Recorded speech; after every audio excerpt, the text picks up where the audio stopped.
Hello students and welcome to G3 e-learning classes of history class 12th, and this is the fourth part of our chapter thinkers, beliefs and buildings.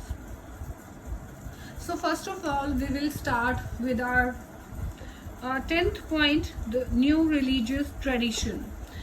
In this we will read new religious tradition क्या थे, the development of Mahayana Buddhism. Okay बाद में जो Buddhism था, ठीक है, वो दो पार्ट में डिवाइड हो गया था, महायान और हीनयान, जिसके बारे में हम इस पॉइंट में पढ़ेंगे.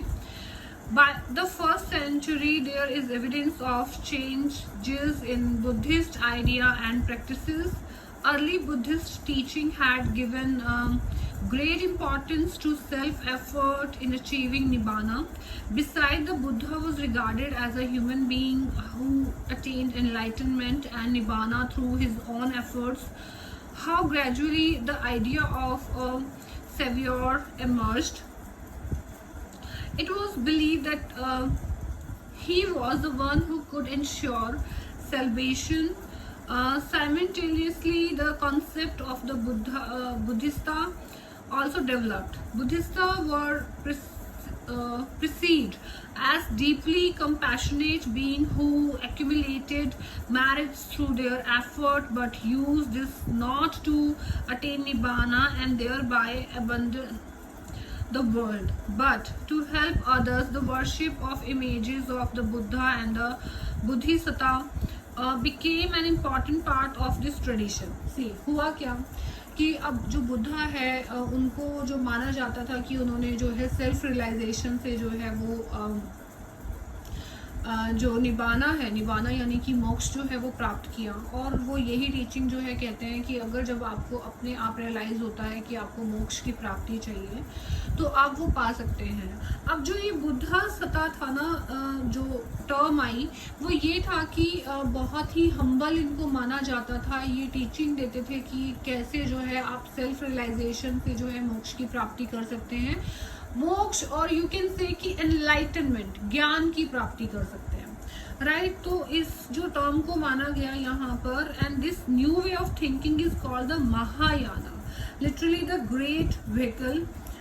Those who adopted these beliefs describe the older tradition as the Hinayana or the lesser vehicle. ठीक है, तो इनको जो है ना महायाना माना जाता था कि जो ओल्ड ट्रेडिशन को जो मानते थे उनको महायाना, और जो ओल्डर ट्रेडिशन एज द हिनयाना और द लेसर व्हीकल माना जाता था. मीन जो न्यू वे ऑफ थिंकिंग है कि अपने आप हमें सेल्फ रियलाइजेशन होगा और उसमें जो है आपका बुद्धा सत्ता जो है हेल्प कर रहे हैं, उनको कहा जाता था महायाना, ग्रेट व्हीकल. और जो ओल्ड ट्रेडिशन को मानते थे बुद्धा के, उनको कहा जाता था हिनयाना. And now we will move to our next point, the growth of Puranic Hinduism. अब क्योंकि उस टाइम पे जो है स्तूपास भी बनाए जा रहे थे, मंदिर भी बनाए जा रहे थे, तो हम जो है वो ग्रोथ देखेंगे कि कैसे पुरानिक जो हिंदुइज्म है उसमें उसको कैसे बढ़ावा मिला. The notion of the savior was not unique to Buddhism. We find similar ideas being developed in different way within tradition that we know now consider part of Hinduism. These included Vaishnavism, the form of Hinduism within which Vishnu was worshipped, ठीक है, उनको बोला जाता था. शिविज्म, तो इनको जो शिवा को जो मानते थे, यानी कि जो शिव भगवान को मानते थे, Shiva was regarded as a chief god, उनको माना जाता था. So in which there was growing emphasis on the worship of the chosen deity. In such worship, the bond between the devotee and the god was visualized as one of love and devotion और भक्ति. भक्ति के through जो है वो प्यार जो है अपने इष्ट देवता से दिखाया जाता था. In the case of Vaishnavism, cults developed around the various avatars or the incarnations of the deity. means हम इसको कहेंगे अवतार. इनकारनेशन मीन्स जो अवतार लिया जाता था विष्णु के द्वारा. आपने देखा होगा कि 10 अवतार माने गए हैं और उनकी स्टोरीज भी आप लोगों ने जो है कहीं ना कहीं पढ़ी है या सुनी है. तो 10 अवतार Avtaras were recognized within the tradition, and these were formed that the deity was believed to have assumed in order to save the world whenever it was threatened by the disorder and the destruction because of the dominance of evil forces. It is likely that different avatars were popular in different part of the country, and recognizing each of these local deities as a form of Vishnu was one way of creating a more unified religious tradition. Okay तो बहुत सारे जो लोग हैं मानते क्या है, और हमारे जो हिंदू धर्म है उसमें तो हम मानते ही हैं कि जो विष्णु है उन्होंने वो अवतार लिया कि जब धरती पर पाप बढ़ जाता है या डोमिनेंस किसी जो बुराई का बढ़ जाता है तो जो विष्णु है वो अवतार लेते हैं, और ऐसा माना जाता है कि कलयुग में भी विष्णु भगवान जो है कल की अवतार में जो है पैदा होंगे। तो ये जो सारी स्टोरीज हैं ये हमें देखने को मिलती हैं उस टाइम पे जितने भी टेक्स्ट हैं उनके थ्रू, and some of these forms were represented in sculptures. और यही जो फॉर्म्स हैं यानी कि जो विष्णु की जो फॉर्म्स हैं जो अवतार हैं अलग अलग, वो भी हमें इन स्कल्पचर्स के थ्रू जो है देखने को मिलते हैं। And Shiva for instance was symbolised by the lingas, ठीक है, लिंगास से मानते हैं जैसे हम शिवलिंग जिनको हम बोलते हैं। And although he was occasionally represented in human form too, कई बार तो जो है वैसे हम उनको लिंगा अवतार में मानते हैं, लेकिन जो है हमने देखा है अर्धनारेश्वर या जो हम शिव के और भी जो हमने रूप देखे हैं हम देखते हैं तो उनमें भी उनको जो है इन स्कल्पचर्स में दिखाया गया है। All such representations depicted a complex set of idea about the deities and their attributes through symbols such as the head dresses, ornaments, weapons, auspicious and auspicious objects the deities hold in their hands, how they are seated, ये सारी जो चीज़ें हैं उनके जो body gestures हैं उनके through जो है, जैसे शिव है उनका आपने देखा होगा जो नटराज रूप है उसमें उनको दिखाया गया है, और अर्धनारेश्वर रूप में उनको दिखाया गया है। तो ये सारी चीज़ें हैं, और बाद में ये भी माना जाता था कि जो गौतम बुद्ध हैं उनको भी विष्णु का अवतार जो है लोगों ने माना। And to understand the meaning of these sculptures, historians have to be familiar with the stories behind them, many of which are contained in the Puranas compiled by the Brahmanas. Okay, so these are the fact, and much of what is contained in the Puranas evolved through the interaction amongst people, priest, merchant, and ordinary men and women who traveled from place to place sharing ideas and belief. We know, for instance, that Vasudeva Krishna was an important deity in the Mathura region over centuries, and his worship spread to other part of the country as well. ठीक है, उनको दिखाया गया है कि जो मथुरा में बहुत फेमस हैं जो कृष्णा है, ठीक है, उनको दिखाया गया, और अदर पार्ट ऑफ जो कंट्री है उनमें भी वो जो है बहुत फेमस है। जैसे यहाँ पर मथुरा में अगर हम बात करें तो कृष्णा जो है बहुत ही रूप में वो बहुत फेमस है, और अगर हम उड़ीसा जाएं वहाँ जगन्नाथपुरी के रूप में विष्णु के ही अवतार हैं तो वहाँ पर वो बहुत फेमस है। तो अलग अलग यहाँ पर जो हमें उनके जो रूप है जो अवतार हैं वो देखने को मिलते हैं। Our next point is building temples. Around the time that the stupa at sites such as Sanchi were acquiring their present form, the first temple of house image of gods and goddesses were also being built. The early temple was a small square room called the गर्भगृह with the, ये आपने जो है अपने 8th class में भी histories में पढ़ा है कि जब टेम्पल्स का निर्माण किया जाता था तो उसके बीच में जो है एक स्थान बना दिया जाता था जहाँ पर इष्ट देवता की जो मूर्ति है वो स्थापित की जाएगी, उसको गर्भगृह कहा जाता था। वहाँ पर जो है वर्शिप जो गॉड है, ठीक है, एक सिंगल डोरवे जो है वहाँ पर रखा जाता था एंट्री के लिए, and a tall structure जो gradually a tall structure known as the शिखर जिसको हम बोलते हैं was built over the central shrine. Temple walls were often decorated with the sculptures. Later temples became far more elaborate, with assembly halls, huge walls.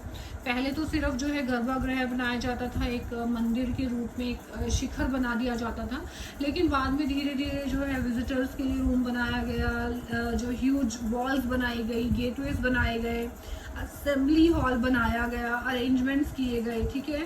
One of the unique feature of early temples was that some of these were hollowed out of huge rocks. जो है बहुत बड़ी बड़ी rocks को जो है काट कर जो है टेम्पल्स बनाए गए। आप जो एग्जाम्पल ले सकते हैं अजंता अलोरा की जो गुफाएं हैं, ये भी जो है टेम्पल्स जो बनाई गई थी। And this tradition evolved through the various stages and culminated much later and in the 8th century, not 18th century, 8th century, in the carving out of an entire temple, that of कलिशा नाथा। Okay, ये जो है शिवा के नाम से जो है temple बनाया गया है। Now we will move to our next point, can we see everything. Okay, by now you have had a glimpse of the rich visual tradition that existed in the past, expressed in the brick and stone architecture। आपने देखा ही है कि जो architecture है वो stone और brick से जो बनाए गए हैं।